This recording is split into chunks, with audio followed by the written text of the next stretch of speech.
Hey everyone, welcome to the Wilson Homestead. I'm down here in front of my vegetable garden. I wanted to bring you down here. Everything's a mess and it's like the end of the season. I've got my long sleeves on. We're starting to get some pretty chilly evenings. The other night it was in the 40s, which is gross. I'm not ready for it. I wish it could stay summertime forever. But anyway, I have some pretty things going on down here that I wanted to give you a look at. So let's go. Look how cool this arch turned out this year. I'm so happy with it.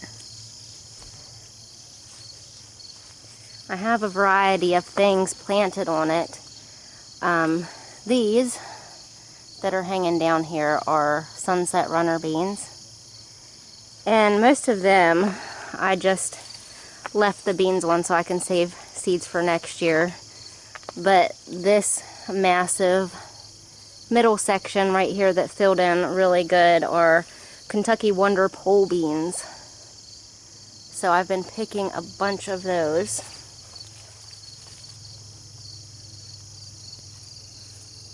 It's so cool to just like come down here though and sit like right in the middle of this arch in the shade. Now you can see the beans and everything are just getting sick. Everything's winding down. I've got a few beans up there that I need to pick. I went through and picked a whole bunch of stuff about 4 days ago, so there's not a whole lot that needs picked. Also, I planted some melons on here. I've got sugar baby watermelons right here, and I think that this was like just a big fail because they're not getting very big and the plants look like crap. In fact, over here, this plant completely died. So I think that we're going to pick this melon just out of curiosity to see what it looks like on the inside, if I can get it off of here. There we go. Poor little guy. At the beginning of the season, I wasn't so sure that I was going to like this globe amaranth, but as the season progressed, these things just got bigger and bigger, and they just put on more and more flowers, and it's like the flowers never fade. So then you get this huge show of all of these pretty flowers, and I just love it. So I am going to plant these every year. I have some of these up in my perennial flower bed too, and they have done so well this year. I'm definitely going to repeat that up there because it seems like the deer and rabbit leave these plants alone. Hiccup likes them too. But yeah, if you live in an area that has like high deer pressure, like this plant will work. My sunflowers finally started blooming. And they are gorgeous, and they are very tall. These are mammoth sunflowers. Look how pretty those are.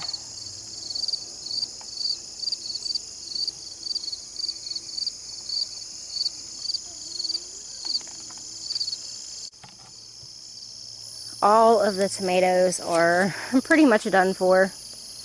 All of these could come out because they don't have any tomatoes left on them. I'm kind of still waiting for these black crumbs to ripen up on this plant. Just a few tomatoes here and there.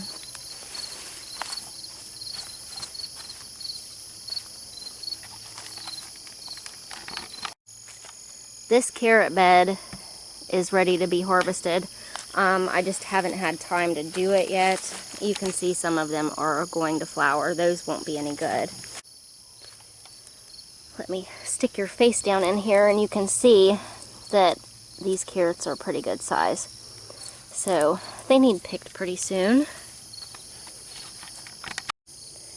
The peppers are still doing really well. At first I thought that these golden California Wonder bell peppers weren't going to produce that well, but they're hanging over the side of the bed because they've got so many peppers on them. Now they are most generally smaller than some of the other ones I'm growing, but there have been some big ones on here. Fooled you, jalapenos are still cranking out a bunch of peppers. I haven't done a harvest since that last big one, and I will probably let these go until the last minute at the end of the season, and then I'll go through and pick some. I did actually save some seeds from these. They are a hybrid, so like what I get out of them might be hot. I don't know. I'm going to try it next year just to see what happens. Just an experiment. And down in here, I am going to pick this pepper today. This is one of the Fahir Ozon Hungarian paprika peppers, and I might take this one too. I'm not sure. Usually what happens, and it happened again this year, is that these peppers just rot on the plants. I thought it was sunburn before, and so I moved them to a shadier area, and they were still, well, you can see right here, there's a rotten one on that plant. So I might just have to find a different paprika pepper to grow, because this one just doesn't do well. Look, there's a bunch of rotten ones down in there. I don't know what their problem is. Now, I haven't weeded for probably, gosh, over a month. So this garden is just being taken over by weeds. So if it looks messy, that's why. Because I haven't done anything to it. All I've had time to do is like harvest and can and harvest and can. But that's a good problem to have. These envy zinnias have been really fun to grow too. They're still going strong. I'm going to let some of these go to seed so I can save seed for next year. But some of them look like great big pom-poms, and I love those.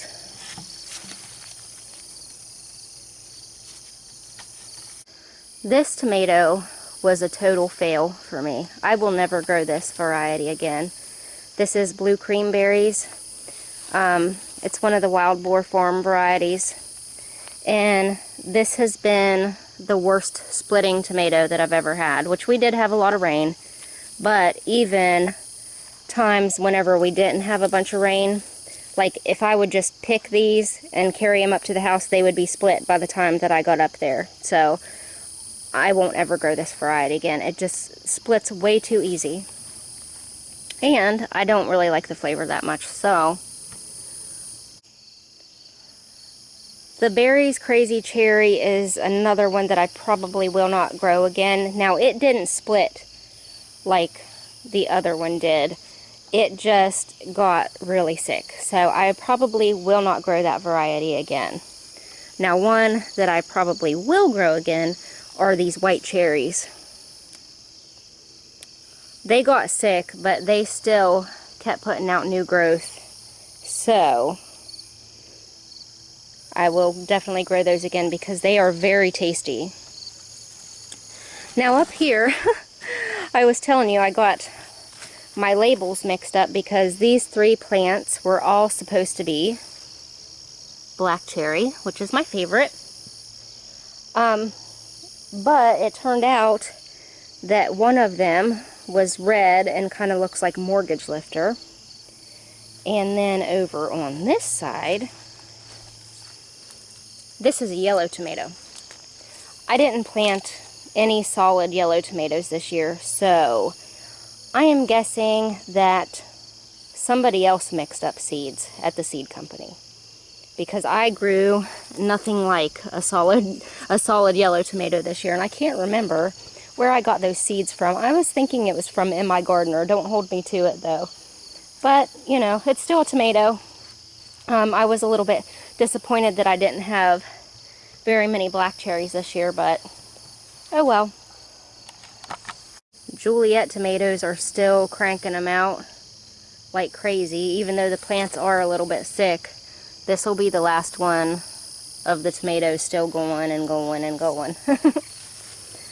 Another tomato that I found out that I really like this year was Purple Bumblebee. Really pretty tomato with striping on it. It tastes really good too. It's one of my favorite tomatoes. Got a bunch of beets in here. Possibly a few that needs picked. I have pulled a few of these beets to make pickled eggs with, and they're pretty good. Like, I think I need to pull this one right here. I'll go ahead and pull that right now. See that? Pretty nice.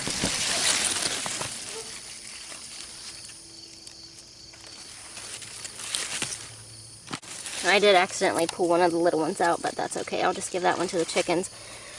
These are Detroit dark red beets, and I also have Detroit golden beets. I think that's what these are. Pick a couple of these too.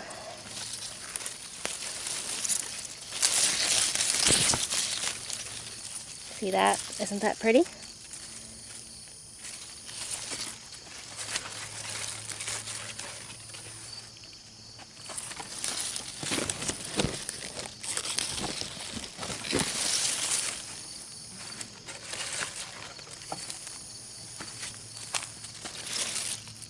Pull this one out so those little baby ones have a chance to get going.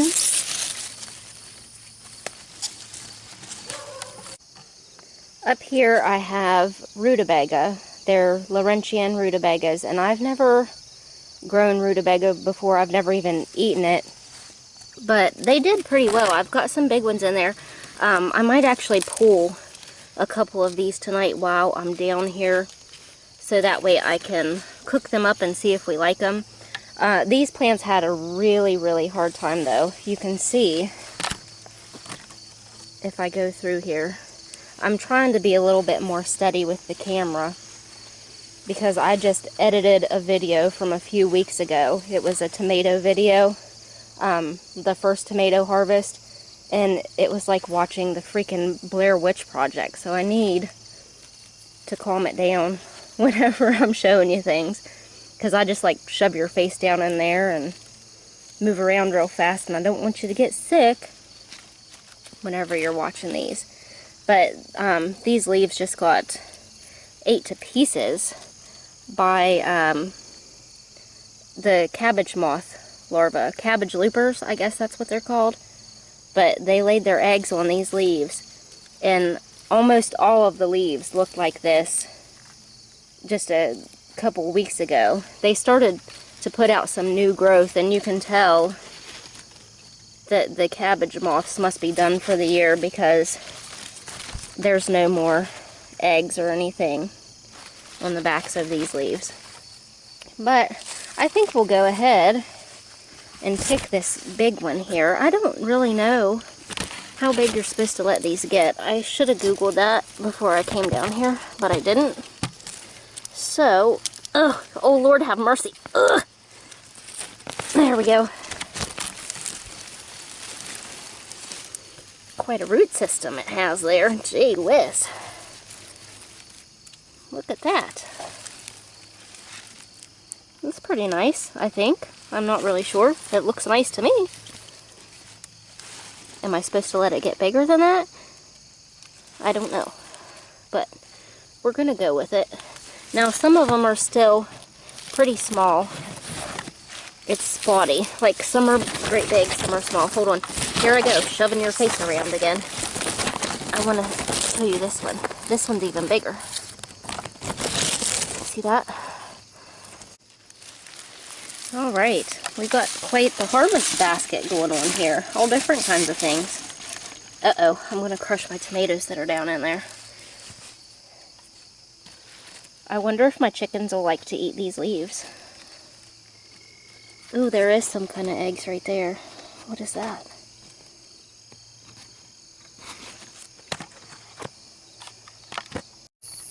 My zucchini plants are pretty much done for. They got powdery mildew. See all that white stuff on there? And also this one, I'm pretty sure has a squash vine borer inside of there. Anytime you see that little, it looks like sawdust, that's a pretty good indication.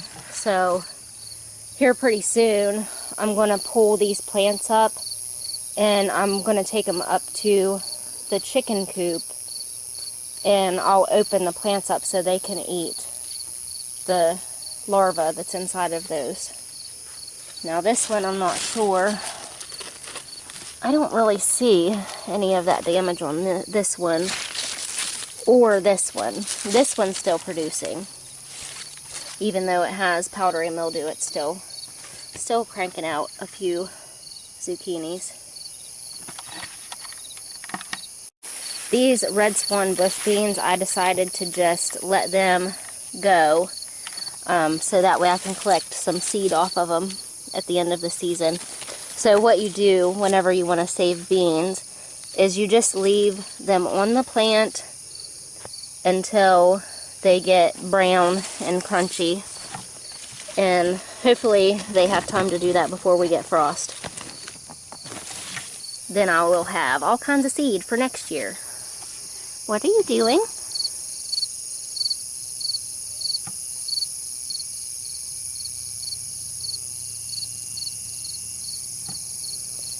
I'm starting to lose daylight. My beans did so well this year. I'm probably going to have to pick again. Maybe tomorrow or the next day. You can see I've got some in here.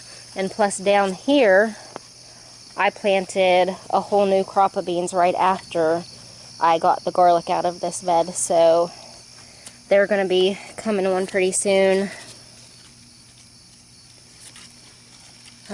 Let's see, are there any blooms in here? There's buds. I don't see any blooms yet, so probably in another week these will be setting beans. And I should be able to at least get one crop off of these before frost comes. Also, it's going to be grape harvesting time here pretty soon. You can see that they are starting to turn purple. These are a Concord grape. I use these to make jelly with. They're really good for juice too, if you're not into the jelly thing.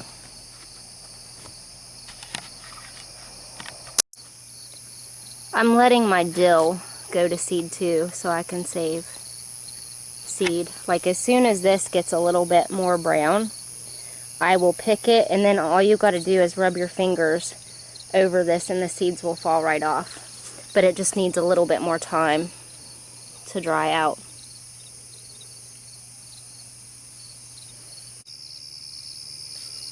This garden is just so wild and overgrown right now, but I kind of like it. Especially having all of these flowers in here this year. It has made it so nice to come down here and just sit.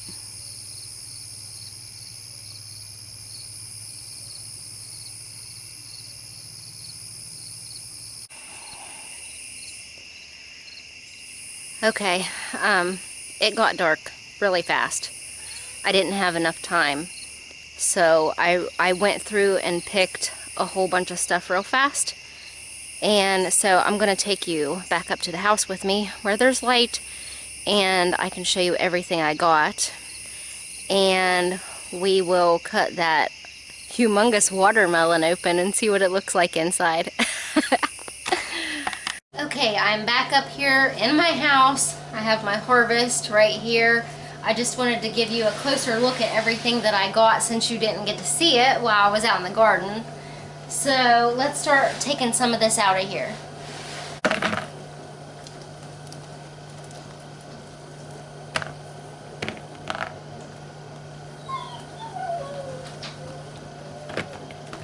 If you can hear some whining in the background, that is because Eva is right outside of the kitchen door. She wants in really bad.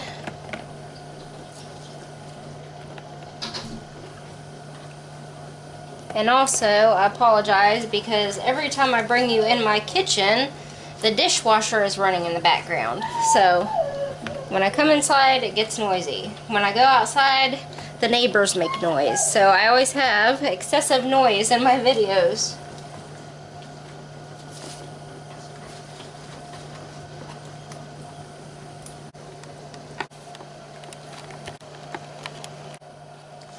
Okay, I think I'm finally getting to the bottom of these cherry tomatoes. There are just so many of them. Woo! I think I needed a bigger bowl. Look at all of those.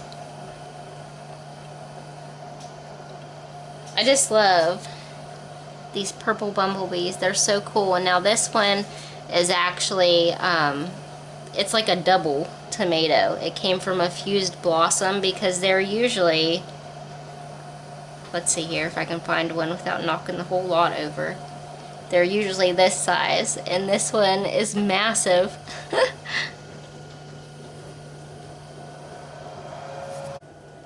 So here's the pile of cherry tomatoes, and I've got some peppers here. This is the one that had the rotten spot in it, so I'm just going to cut that off of there and then dice the rest of this pepper. It still feels really nice and firm, so it's still good to dice up and put in the freezer. These are the Fajir Ozon peppers that I picked, and they're so fast to rot and get bad spots and bug bites on them.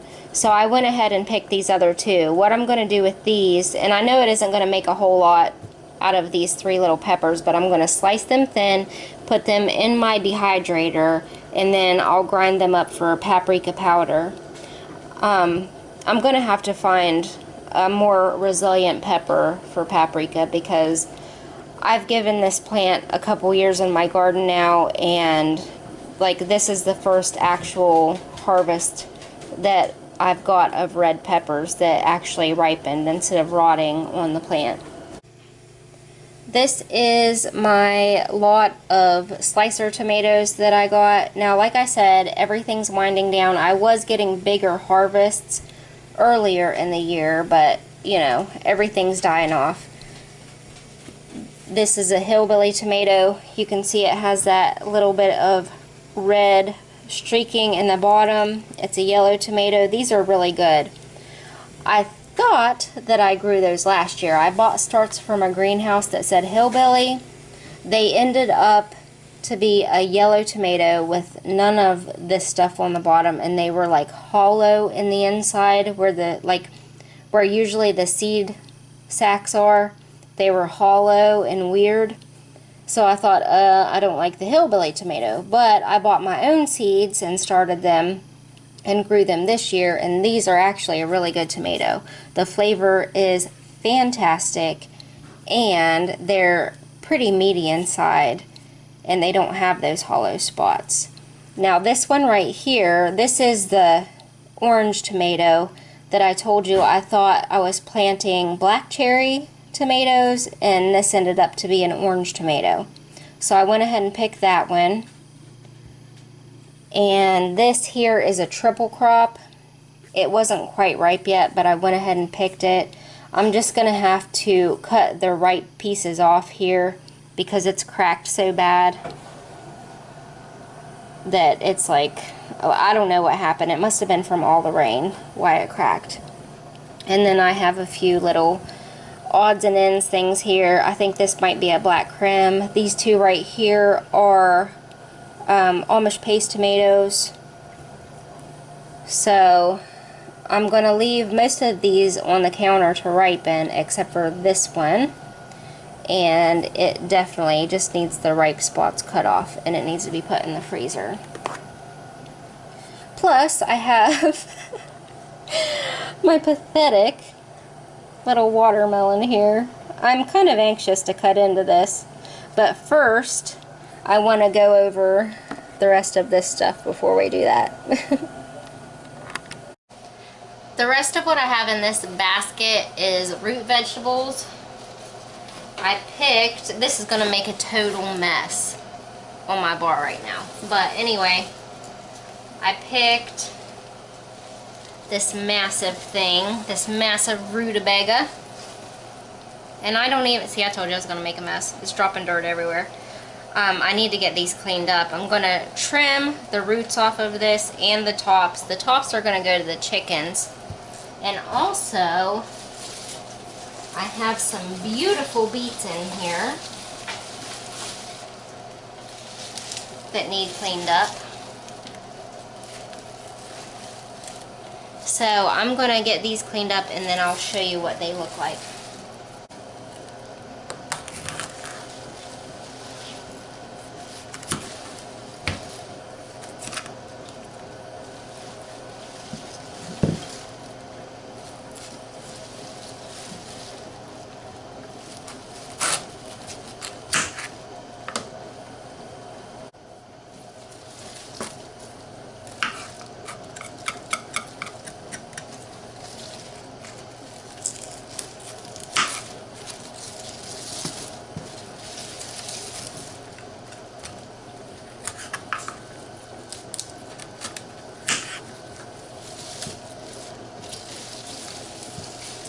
I love these golden beets. I think they're so pretty.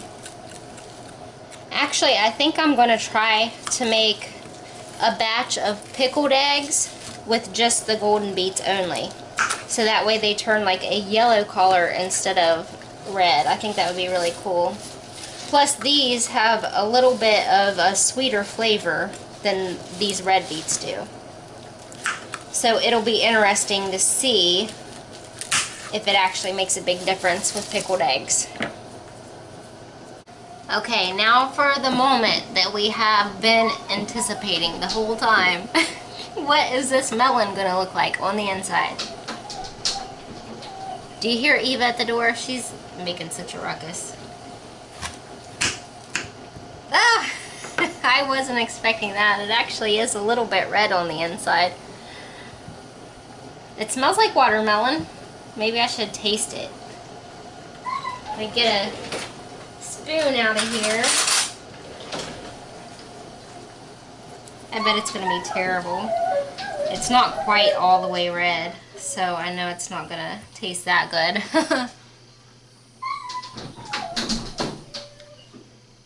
Actually, it's not as bad as I thought it was going to be. So, not a complete failure. At least I got something out of it. Here are my beautiful golden beets, my Detroit dark red beet, and my rutabaga, which I have no clue what to do with. I've heard that you treat it kind of like a potato, where you can like roast it or mash it like mashed potatoes. So I don't know what we'll end up trying with this. I will keep you updated on whether or not we like these. I stopped in the middle of doing this because I wanted to show you guys what I'm doing with my surplus of cherry tomatoes. Now, a lot of these are Juliet, and they are related to Roma tomatoes, so this means that they are going to make a pretty good sauce. Now, what I'm doing with these is vacuum sealing them in a bag so I can put them in the freezer for TikTok pasta. If you haven't heard of that, you are probably living in a cave or something, but if you haven't heard of it, look it up. It's a really good recipe where you use cherry tomatoes and feta cheese and garlic and some seasonings, and it makes a really good pasta sauce. So I'm freezing these into TikTok Toms. I'm putting about a quart in each bag, and that way I can take these out and thaw them and make that TikTok pasta all winter long. Okay, so that was a pretty good late season harvest, I think. I've got a lot of food right here. New food to try. A little bit of a failure, but all in all, I'm like so happy with what the garden has given me this year. This has been the most successful garden that I've ever grown. Alright, I'm going to wrap it up here. I hope you enjoyed it, and I hope to see you next time here on the Wilson Homestead. Bye, guys.